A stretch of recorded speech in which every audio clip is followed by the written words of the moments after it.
Selamat pagi anak-anak. Apa kabar hari ini? Semoga kita semua selalu dalam keadaan sehat, selalu dalam lindungan Sang Tiratana, Buddha, Dhamma, dan Sangha. Baiklah anak-anak, sebelum kita mulai pelajaran kita hari ini, marilah kita berdoa dengan bersikap anjali. Namo tassa bhagavato arahato samma sambuddhassa. Namo tassa bhagavato arahato samma sambuddhassa. Namo tassa bhagavato arahato samma sambuddhassa.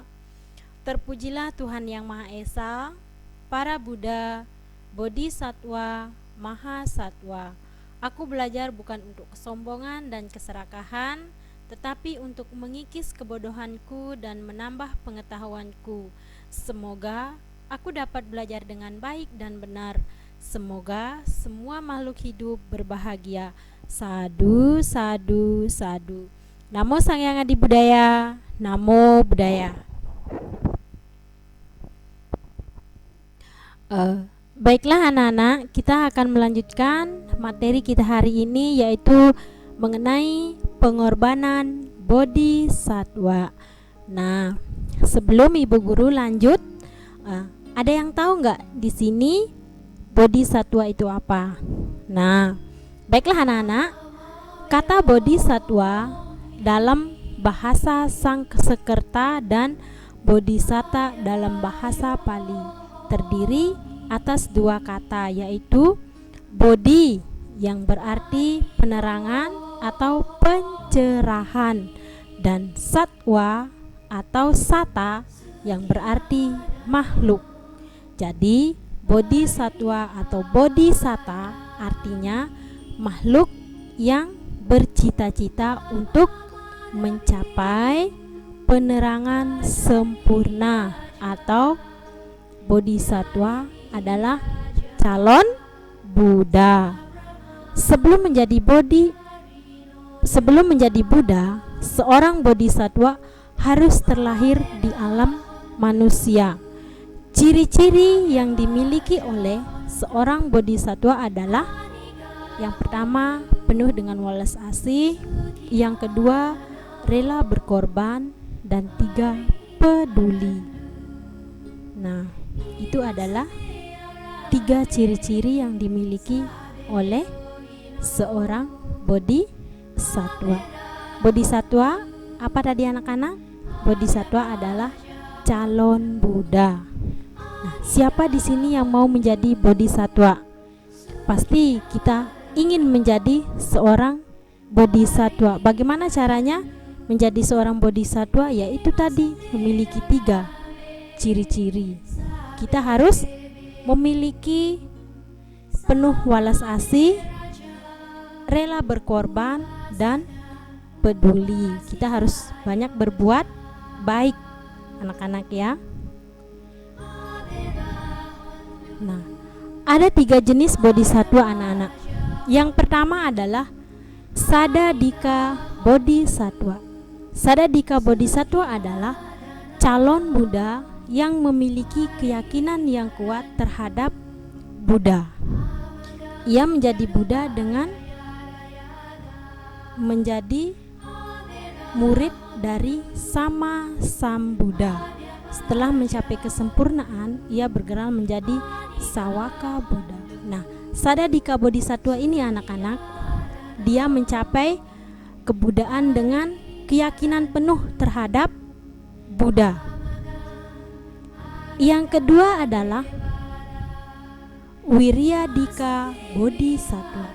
Wiryadika Bodhisattva adalah calon Buddha yang memiliki semangat dalam belajar, semangat berbuat baik, semangat menolong makhluk lain yang menderita. Setelah mencapai kesempurnaan, ia bergelar Paceka Buddha. Wiryadika Bodhisattva ini anak-anak, dia mencapai kebudaan dengan semangat, memiliki penuh semangat untuk berbuat baik, berbuat baik, menolong makhluk lain yang menderita. Nah, yang ketiga adalah Panyadika Bodhisattva. Panyadika Bodhisattva adalah calon Buddha yang mengutamakan kebijaksanaan. Kesempurnaan yang dicapai sangat tinggi dibandingkan dengan bodhisattva yang lain karena belajar dengan kesempurnaannya sendiri. Setelah mencapai kesempurnaan, ia bergelar Sama Sambuddha. Nah, Panyadika Bodhisattva ini mencapai kebuddhaan dengan mengutamakan kebijaksanaan, anak-anak ya. Yang selanjutnya adalah untuk menjadi Buddha, seorang bodhisattva harus menyempurnakan 10 paramita atau parami. Nah, 10 paramita atau parami tersebut yang pertama adalah kedermawanan. Dermawan itu artinya gemar memberi, sering berdana, sering membantu orang yang kesusahan. Nah, yang kedua adalah kebajikan. Kebajikan itu adalah sering melakukan perbuatan bajik dengan tulus hati, dengan tidak mengharapkan imbalan, atau berbuat baik kepada orang lain dengan mengharapkan imbalan. Yang ketiga adalah pelepasan. Melepas berarti rela melakukan sesuatu dengan hati yang tulus.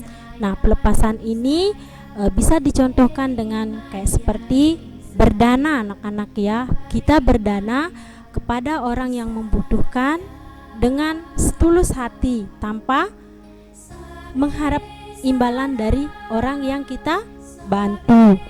Nah, yang selanjutnya yang keempat adalah kebijaksanaan. Nah, orang yang bijaksana melakukan sesuatu dengan berdasarkan kebaikan, anak-anak. Nah, mereka misalnya contohnya melakukan menolong orang yang sedang tertimpa musibah. Misalnya tetangga kita mengalami kebanjiran. Nah, kita menolongnya dengan setulus hati, dengan kebaikan kita, tanpa harus mengharapkan balasan dari orang yang kita tolong. Nah, seperti itu anak-anak ya. Siapa di sini yang pernah menolong tetangga atau temannya yang sedang mengalami kesusahan? Nah, jika mengalami hal tersebut, kita harus menolongnya anak-anak ya, jangan melihatnya. Yang kelima adalah daya upaya. Daya upaya ini berarti tekun dalam melakukan segala sesuatu, baik itu dalam bekerja dan maupun dalam belajar. Kita harus tetap semangat anak-anak ya. Seperti keadaan yang kita alami sekarang ini, kita belajar dari rumah. Nah, walaupun kita belajar dari rumah, kita harus tetap tekun, rajin, semangat anak-anak ya. Jangan karena kita belajar di rumah, ibu guru nggak tahu saya belajar apa enggak. Itu harus kita menyadari dari diri kita sendiri anak-anak.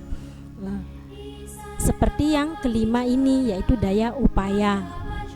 Nah, dalam bekerja, bagaimana caranya kita tekun dalam bekerja? Yaitu seperti membantu orang tua di rumah dengan misalnya menyapu, mencuci piring kalau yang perempuan, membuang sampah pada tempatnya.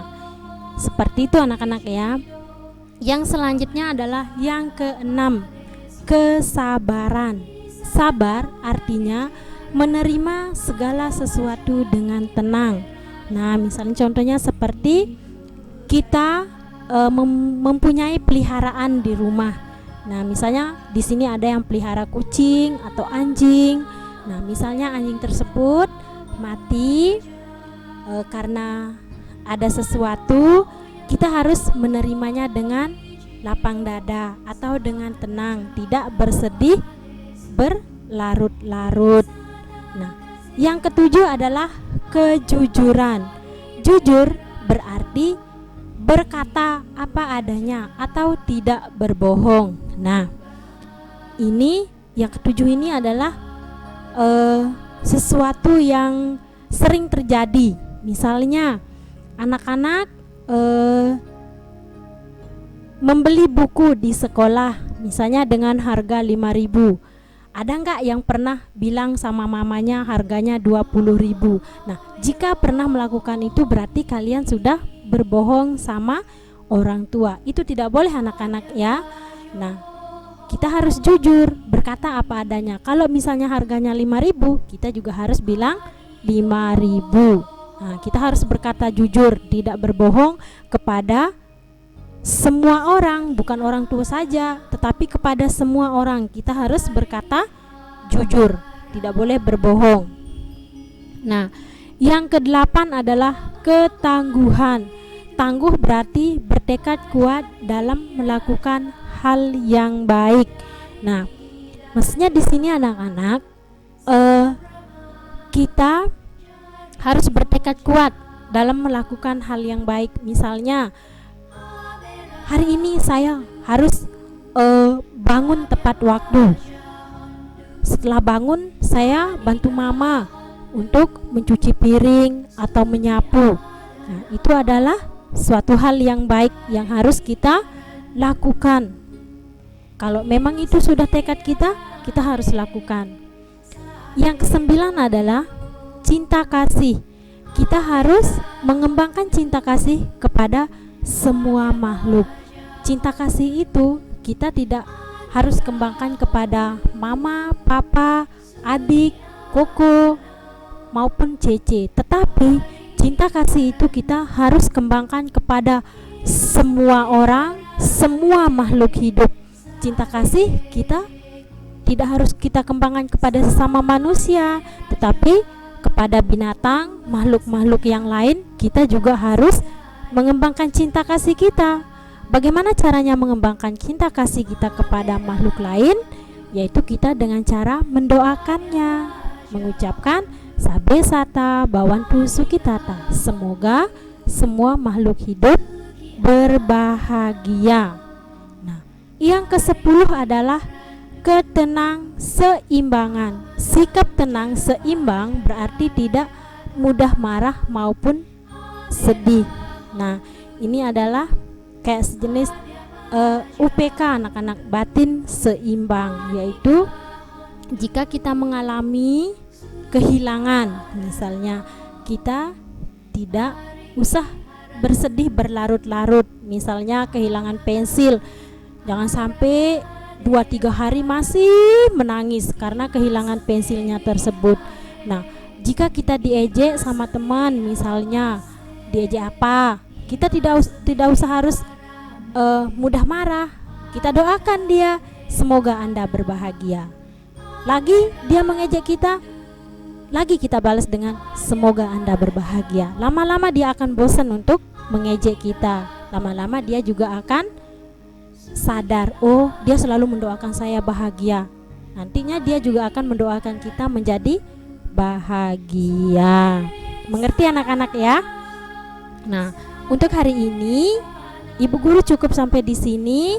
Sampai ketemu di daring selanjutnya. Sabe Sata Bawantu Sukitata. Semoga semua makhluk hidup berbahagia. Sadu, sadu, sadu. Semoga kita semua dalam lindungan Sang Tiratana, Buddha, Dhamma, dan Sangha. Namo Sang Hyang Adi Budaya. Namo Buddhaya.